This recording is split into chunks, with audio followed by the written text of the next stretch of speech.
ഏലം ഇയാളെന്താ അവിടെ നിൽക്കണേ?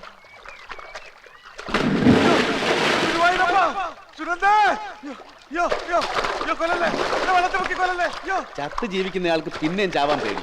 ചത്ത് ജീവിക്കേ അതെന്താ? അതല്ലേ നിങ്ങളിപ്പോ ചെയ്യുന്നേ, ചത്ത ശവം പോലെ ജീവിക്കുക. നിങ്ങൾക്ക് നിങ്ങളുടേതായിട്ട് എന്തുണ്ട്? നിങ്ങൾ ആരാ? ഞാൻ ആരാ? അഡ്വക്കേറ്റ് ഗംഗാധര മേനോൻ. എന്ന് അളിയൻ മാത്രം പറയും, ബാക്കിയുള്ളവർക്കൊക്കെ സുനന്ദയുടെ ഭർത്താവ്. അതെനിക്ക് സന്തോഷാ. സുനന്ദ എനിക്ക് അത്രയ്ക്ക് ഇഷ്ടാ, എന്നെ അത്രയ്ക്ക് സ്നേഹിക്കുന്നുണ്ടേ. സ്നേഹം എന്ന് പറയുന്നത് ഇതല്ല. സ്നേഹന്റെ പരിഭവം ഉണ്ടാവും, പിണക്കുണ്ടാവും, ദേഷ്യം ഉണ്ടാവും. തെറ്റ് കണ്ട ശാസിക്കും, തിരുത്തും, ചിലപ്പോ അടിക്കും. അടിക്കേ? ആ, ചില കാര്യങ്ങൾക്ക് അതും ഒരു നല്ല മരുന്നാ. ഉപദ്രവിക്കാനല്ല, തിരുത്താൻ. ഈ ലോകത്ത് നമ്മൾ ആരെങ്കിലും എന്തിനെങ്കിലും ഒക്കെ പേടിക്കണം. പേടിയുണ്ടല്ലോ എനിക്ക്. അത് സുനന്ദയല്ലേ? ആ പേടിയല്ല ഞാൻ പറയുന്നത്. ഈശ്വരനെ പേടിക്കണം, ഗുരുവിനെ പേടിക്കണം, ചില കാര്യങ്ങൾക്ക് അമ്മയെ പേടിക്കണം, അച്ഛനെ പേടിക്കണം, ഭാര്യയെ പേടിക്കണം, മക്കളെ പേടിക്കണം. അല്ലെങ്കിൽ കുത്തഴിഞ്ഞു പോകും ജീവിതം. അളിയനും അളിയന്റെ അനിയനും കൂടെ അല്ലേ കോടതി പ്രാക്ടീസ് ചെയ്തിരുന്നത്? പിന്നെന്താ നിങ്ങൾ പിരിഞ്ഞത്? അത് സുനന്ദയ്ക്ക് ഇഷ്ടമല്ല. നിങ്ങൾ രണ്ട് കുടുംബങ്ങളും ഒന്നായിട്ട് ഒരിടത്തല്ലേ താമസിച്ചിരുന്നത്? അവിടെ നിന്ന് എന്താ പോകുന്നത്? അത് സുനന്ദയ്ക്ക് ഇഷ്ടമല്ല. ഇനി നാളെ സുനന്ദയ്ക്ക് അളിയനെ ഇഷ്ടമല്ല എന്ന് പറഞ്ഞാൽ അളിയൻ എന്ത് ചെയ്യും? അപ്പൊ ഈ കുളത്തില് ഈ ട്യൂബ് ഇല്ലാണ്ട് അങ്ങോട്ട് ചാടുക.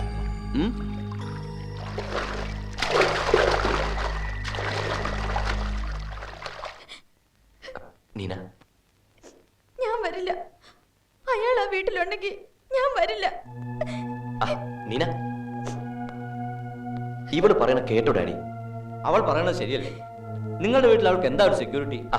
ഞാൻ പറഞ്ഞല്ലോ, ഏട്ട സമയത്ത് എന്റെ മുറി കയറിയത് എന്തിനാന്ന് ഞാൻ ചോദിക്കാം. സത്യം എന്താന്ന് അറിയണല്ലോ. ഇനി സത്യം അറിയണം. ഞാൻ പറയുന്നത് വിശ്വാസമില്ല. വേണ്ട, എന്നെ വിശ്വസിക്കണ്ട. നീന, ഹരി മനുഷ്യൻ നല്ലവനാണ്, പക്ഷെ മണ്ടനാകരുത്. സ്വന്തം ഭാര്യയോട് ഒരാൾ, അതാരോ ആയിക്കോട്ടെ, മോശമായിട്ട് പെരുമാറിയിട്ടും പിന്നെയും ഹരി കാണിക്കുന്ന ഈ മറ്റടുത്ത ഡിപ്ലോമസി ഉണ്ടല്ലോ, അതാണത്തുമില്ലാഞ്ഞിട്ട്. ഇനിയിപ്പോ അവൾ അങ്ങോട്ട് വരാന്ന് പറഞ്ഞാലും അവളെ നിങ്ങളുടെ വീട്ടിലേക്ക് അയക്കാൻ എനിക്ക് സമ്മതമാണ്.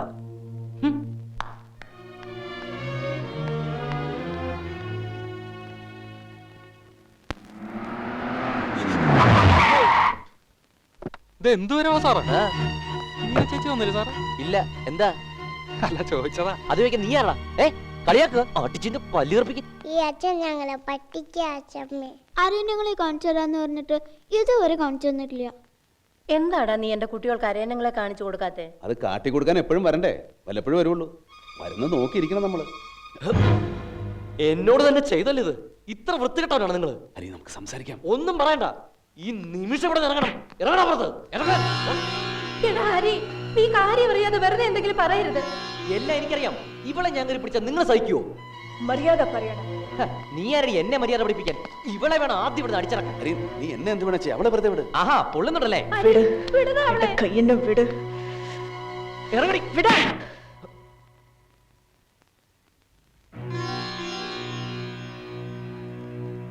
നായിന്റെ മോളെ, നിന്നെ ഞാൻ തുടരുതവളെ.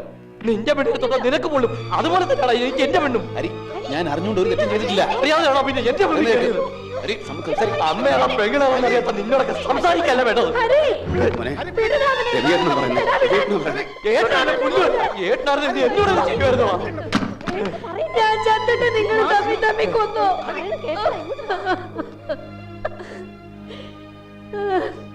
മോനെ, എന്തൊക്കെ കാണണോടാ? അമ്മയ്ക്ക് സഹിക്കാൻ പറ്റണില്ലടാ. അമ്മയ്ക്ക് ഇവനെ കുറിച്ച് കേട്ടത് അറിഞ്ഞതൊക്കെ വിശ്വസിക്കാത്തവനാ ഞാൻ, അറിയോ? എന്നിട്ട് എനിക്കിട്ട് എന്നെ തന്നല്ലോ. ഇപ്പൊ വിശ്വാസായില്ലേ? സുനന്ദേ, നീ ഒന്നും പറയണ്ട. ഈ അമ്മ ഒറ്റ ഒരുത്തി ഇതിനൊക്കെ കൂട്ടും. ഏതിനാണ് ഞാൻ കൂട്ടുന്നത്? പറയടേ, എന്തിനാണ് ഞാൻ കൂട്ടുന്നത്? പറയട്ടെ, എല്ലാം പറയട്ടെ. അമ്മേ, അമ്മ മിണ്ടരുത്. എന്നെ ഓർത്തൊന്നും അമ്മ പറയരുത്. നാശിക്കട്ടെ, ഈ കുടുംബം നാശിക്കട്ടെ.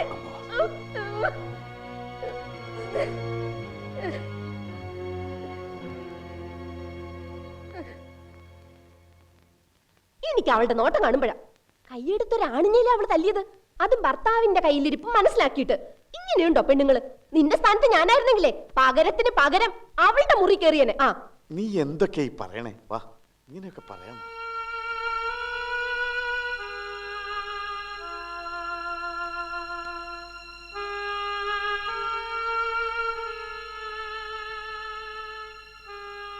ഹരിയേട്ടാ, ഒറ്റ കാര്യം ഞാൻ പറയണുള്ളൂ. ഹരിയേട്ടൻ ഈ കേട്ടത് അറിഞ്ഞതൊന്നും സത്യമല്ല. വേറൊന്നും എന്നോട് ചോദിക്കരുത്. അമ്മേ, നീ ഇതൊക്കെ എങ്ങനെയാടാ മോനെ സഹിക്കണേ? സാരല്ലമ്മേ, എന്നെ വിചാരിച്ച് അമ്മ വിഷമിക്കാണ്ടിരുന്നാൽ മതി. എനിക്കിതൊക്കെ ശീലല്ലേ അമ്മേ. കുട്ടിയായിരിക്കുമ്പോഴേ അവൻ അങ്ങനെ തന്നെ. ദേഷ്യം വന്നാൽ നായ കടിക്കണ മാതിരി കടിക്കും. എത്ര കടി എനിക്ക് കിട്ടിയിരിക്കണമെന്നറിയും. അതുപോലെ തന്നെയാ സുനന്ദി. ഒരു പേന കാണാണ്ടായാൽ അത് രവിയേട്ടനെടുത്തു. പരീക്ഷയ്ക്ക് മാർക്ക് കുറഞ്ഞാൽ അതിൻ്റെ വേട്ടന് പറ്റും. ദാഹമായിരുന്നു. ഇവിടെ ആരായിരുന്നു വിട്ടെന്നറിയും. ഒരിക്കൽ സ്കൂളിൽ കളിച്ച് വീണ് തല പൊട്ടിയപ്പോൾ ഞാൻ തള്ളിയിട്ടതാണെന്ന് പറഞ്ഞ് അച്ഛനെ കൊണ്ട് ഇവിടെ തന്നെ തല്ലി വിളിച്ചിട്ടുണ്ട്. ഓർമ്മയുണ്ട് അതൊക്കെ.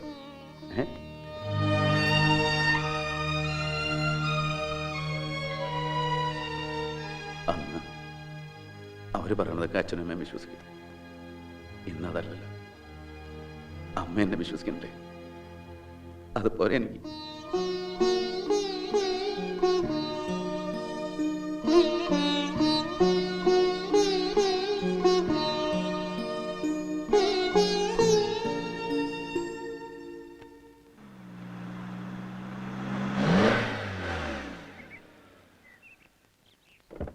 എന്താടാ അവിടെ ആകെ പ്രശ്നം? എന്താ? എനിക്കറിയില്ല. ഹോട്ടലിൽ അങ്ങോട്ട് വരാൻ പറഞ്ഞു. എന്താ ലക്ഷ്മിക്ക് എന്തെങ്കിലും സുഖമില്ലായ്മയുണ്ടോ? എനിക്കറിയില്ല. പിന്നെ എന്താടാ നിനക്കറിയാ? കാള.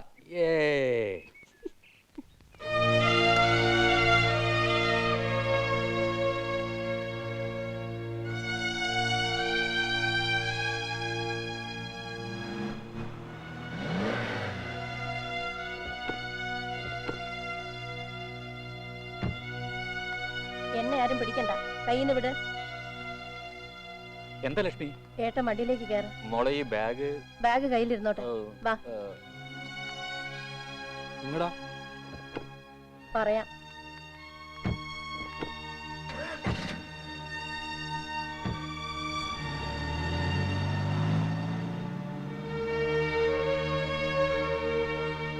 ഏട്ടന്റെ പേരിൽ എല്ലാം എഴുതി കൊടുക്കാൻ പോയതാവും.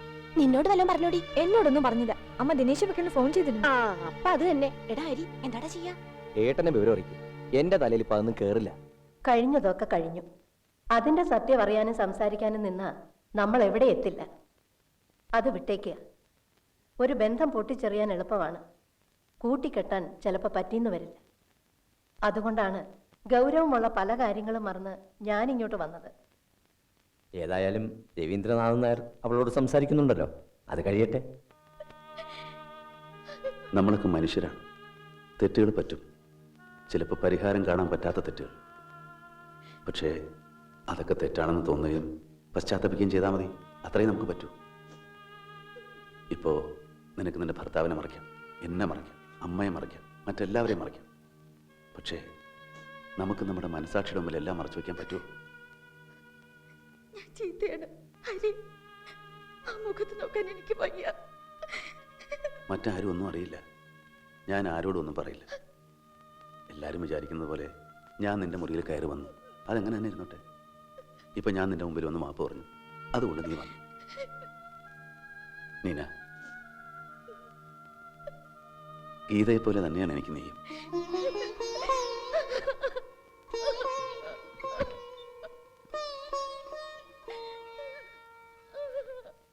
ചിക്കൻ ഫ്രൈ, ദാൽ കഴിക്ക. ഗംഗേട്ടാ, രാജേട്ടനെ ഉടനെ വിളിക്കാൻ പറഞ്ഞു. ഓ, ഒരുമിച്ചിരുത്തി ഊട്ടുവാണോ? ആ തിന്ന് തിന്ന്, വയറ് നിറച്ച് തിന്ന്. വേണ്ട സുനന്ദേ, ഭക്ഷണം കഴിക്കുമ്പോഴാണോ? എന്നാ വീശി കൊടുക്കാം. ഇവളോടൊന്നും ഒരു ദയ മര്യാദയും കാണിക്കേണ്ട ആവശ്യമില്ല. എന്റെ ഹരിയെ കൈവച്ചപ്പോ മുതലുള്ള കലിയ എനിക്ക്. അത് കുറേയൊക്കെ അവന്റെയും തെറ്റുണ്ട്. അവനെന്തിനാ കൈ ഓ, അത് കൊള്ളാം. എന്താ പോര അലിവ്? ചേട്ടൻ അനിയത്തിയുടെ മുറി കയറിയ പോലെ ചേട്ടത്തിയുടെ മുറി കയറാൻ വല്ല പ്ലാനും ഉണ്ടോ? അയ്യേ, നീ എന്തൊക്കെ ഈ പറയണത്? കഷ്ടം. വന്നേ, വായിട്.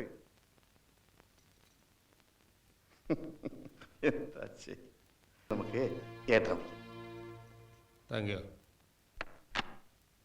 മോശമായി പോയി. അഡ്വക്കേറ്റ് ദിനേശനൊന്നും പറയുന്നില്ല. ചോദിക്കാൻ പാടില്ലായിരുന്നു. അതുപോട്ടെ, നമുക്കിപ്പോ എന്തെങ്കിലും ചെയ്യാൻ പറ്റുമോ? എന്തെങ്കിലും അറ്റാച്ച്മെന്റ് കൊണ്ടൊന്ന് തൽക്കാലം നമുക്കൊരു സ്റ്റേ വാങ്ങിക്കാം. But it is only temporary. അതുപോലെ നിങ്ങളുടെ അനിയൻ നാട് വിട്ടു പോയിട്ട് എത്ര വർഷമായി? 18-19 വർഷമായി. അതിനിടയിൽ വരികയോ കത്തയക്കുക അങ്ങനെ വല്ല കമ്മ്യൂണിക്കേഷൻസ് ഉണ്ടായിട്ടുണ്ടോ? വരുന്നത് വരെ ഒരു വിവരം ഉണ്ടായിരുന്നില്ല. ഞങ്ങളൊക്കെ വിചാരിച്ചിരുന്നത് അവൻ മരിച്ചുപോയിന്നാ. Very good. അത് തന്നെയാണ് വഴി. അയാൾ മരിച്ചുപോയി. ഇപ്പോൾ വന്നിരിക്കുന്നത് നിങ്ങളുടെ അനിയനല്ല, അനിയനാണെന്ന് പറഞ്ഞെത്തിയിരിക്കുന്ന ഏതോ ഒരു ക്രിമിനൽ. അമ്മ അത് പറയൂ?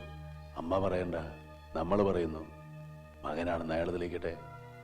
7 വർഷം ഒരാളെക്കുറിച്ച് ഇൻഫർമേഷൻ ഒന്നും ഇല്ല എങ്കിൽ അയാൾ മരിച്ചതായി പരിഗണിക്കാം. നിയമമുണ്ട്, എവിഡൻസ് ആക്ട് സെക്ഷൻ 108. പക്ഷേ ഒരു ഇഷ്യൂ ഉണ്ടാക്കേണ്ടി വരും. എന്ത് ഇഷ്യൂ വേണമെങ്കിലും ഉണ്ടാക്കാം. വക്കീൽ ആ വഴി ഇങ്ങോട്ട് പറഞ്ഞാൽ മതി.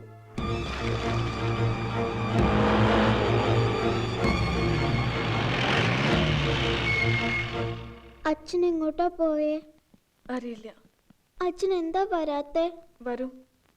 അമ്മായി, പോലീസ് പോലീസ്. എന്താ? അയാൾ കൂട്ടിക്കൊണ്ട് വന്ന ആ രാജേന്ദ്രമാമൻ. എന്തിനാ? എന്താടി നിന്റെ പേര്? സീത. സീത. എടുക്കടി പെട്ടി മട്ടിയൊക്കെ. എന്തിന്? ഇത് ഞങ്ങൾ അമ്മായിയാ. ഇവള് പലരുടെ അമ്മായി ആയിട്ടുണ്ടാവും. പറഞ്ഞത് കേട്ടില്ലേടി? ഇത്ര പെട്ടെന്നത് വേണ്ടിയിരുന്നില്ല ഏട്ടാ. പിന്നെ എപ്പോഴാ? ഇതല്ലാതെ വേറെ വഴിയില്ല. അമ്മ കംപ്ലീറ്റ് സ്വത്തുക്കളും അവന്റെ പേരിൽ എഴുതി വെച്ചിട്ടുണ്ട് ഇന്നലെ. എല്ലാവരും കയ്യും വീശി പോകേണ്ടി വരും. എന്നാലും രവിയേട്ടൻ നമ്മുടെ ആരുമല്ല. ഇങ്ങനെ ഒരാളെ നമുക്ക് പരിചയമില്ല എന്നൊക്കെ എങ്ങനെ പറയാ?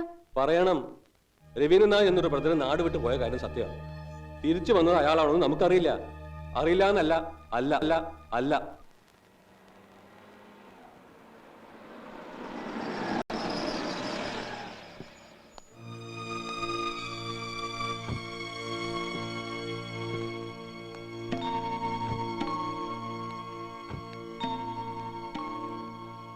എന്താ മോനെ, എന്താ നമ്മുടെ വീട്ടിൽ പോലീസ്? അതിന് അമ്മ എന്തിനാ പേടിക്കുന്നേ? നമ്മളാരെയും കൊന്നിട്ടൊന്നുമില്ല.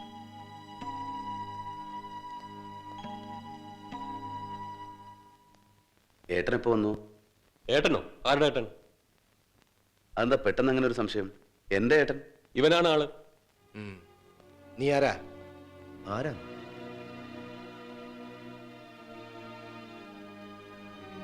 സത്യം പറടാ, നീ ആരാ? എന്താ രാജേന്ദ്ര ഈ പറയണേ? ഇത് എന്ത് ചോദ്യം സാറേ? ഞാൻ രവീന്ദ്രനാഥ്, ഗോവിന്ദമേനോന്റെ രണ്ടാമത്തെ മകൻ. ഗോവിന്ദമേനോന്റെ മകൻ. ഫ്രോഡാണിവൻ. ഇവന് വിടരുത്.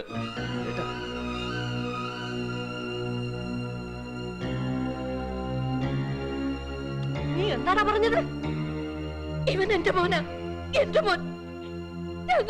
എന്റെ മോൻ. സത്യമായിട്ട് എന്റെ ഏട്ടനാണ്. ഈ വല്ലിട്ട് മരണം നുണയാ. ഇത്ര നാളെ ഈ വല്ലിട്ട് ഇത് സംശയിച്ചിട്ടില്ല. ചോദിച്ചു നോക്ക്. സംശയം ഉണ്ടായിരുന്നു, പക്ഷെ ഇപ്പോഴും ഉറപ്പായത് നുണയാണ്. സ്വത്തിന് വേണ്ടി വല്ലിട്ട് ഉണ്ടാക്കുന്ന കള്ള കേസാ. ഓ, ആ കളിയാണോ? എന്റെ രാജേന്ദ്ര, ഇതിലും ഭേദം അവനെ ഉറക്കത്തിൽ കുത്തിക്കൊന്നുവിടറ പട്ടി. എടോ, സൂക്ഷിച്ച് സംസാരിക്കണം. എന്താ സാർ ഇത്? നിങ്ങൾ വെറുതെ വേണ്ടാത്ത കാര്യത്തിന് പോലീസിനെ കരുവെക്ക. വേണ്ടാത്ത കാര്യോ? എടോ, ഇത് എന്റെ വീട്ടിലുണ്ടായ ഒരു ഇഷ്യൂവാ. സംശയം തോന്നി, ഞാൻ പെറ്റീഷൻ തന്നു. അത് അന്വേഷിക്കാനുള്ള ഉത്തരവാദിത്വം തനിക്കുണ്ട്. ഇവനിവിടെ എല്ലാരും കൊന്നിട്ട് പോയാലേ സമാധാനം താൻ പറയേണ്ടി വരും. ഈ അമ്മയ്ക്ക് ഓർമ്മക്കുറവുണ്ട്, കാഴ്ചക്കുറവുണ്ട്. ആളെ കണ്ടാൽ തിരിച്ചറിയൂല. എടാ, നീ എന്റെ മകനല്ല, എന്റെ വയറ്റിൽ കുരുത്തതല്ല. നിന്റെ ഉള്ളിൽ മൃഗമാണ്. മൃഗം. ഇറങ്ങടാ എന്റെ വീട്ടിൽ നിന്ന്. എടാ, ഇറങ്ങാൻ. ഇറങ്ങാൻ. അമ്മ ഇവിടെ എടാ, ഇറങ്ങാൻ. ഇറങ്ങാൻ.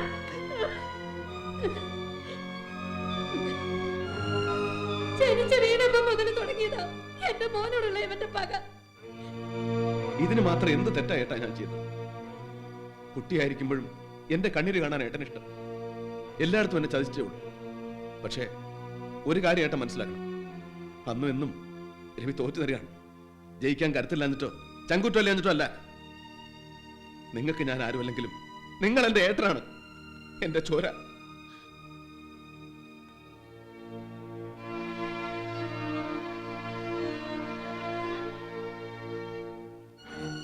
മോനെ, DIG ഗോവിന്ദമേനോന്റെ ഭാര്യയാണ് ഞാൻ.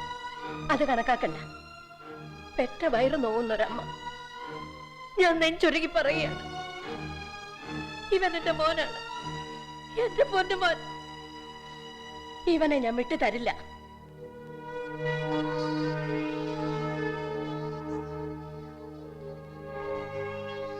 ഇതിന് ഞങ്ങൾ ഏട്ടനോട് നിൽക്കില്ല. ഇങ്ങനെ ഒരു കടുങ്കൈ ചെയ്തിട്ട് കിട്ടുന്ന സ്വത്ത് ഞങ്ങൾക്ക് വേണ്ട. ഇപ്പൊ എല്ലാരും പുണ്യാളന്മാരായി. സാറേ, സാർ ഒരു എക്സിക്യൂട്ടീവ് എഞ്ചിനീയറുടെ പോസ്റ്റിലിരിക്കുന്ന ആളല്ലേ? പണത്തിന് വേണ്ടി ഇങ്ങനത്തെ കളി കളിക്കണോ? ഇതിലും ഭേദം ഞാനൊന്നും പറയുന്നില്ല. കൊള്ളാം. എല്ലാവരും ചേർന്ന് ശരിക്കും വാരി തന്നെ. മറക്കില്ല. ഒന്നും മറക്കണ സ്വഭാവക്കാരനല്ല രാജേന്ദ്രനാഥ്. ഓർത്തോ?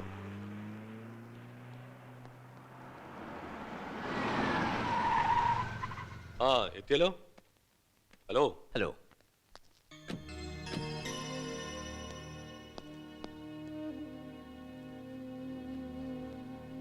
ഹരി, നിന്റെ ഭാര്യയുടെ യഥാർത്ഥ ചരിത്രം അറിയോ?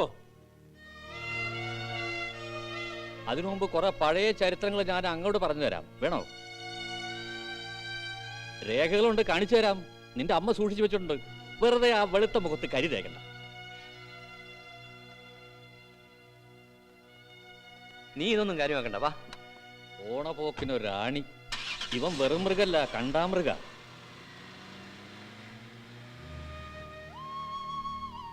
ആ പിന്നെ ഈ കരച്ചിലും പിഴിച്ചിലൊക്കെ അവരവരുടെ മുറിയിൽ, അതും വാതിലടച്ച് കുറ്റിട്ടിട്ട്.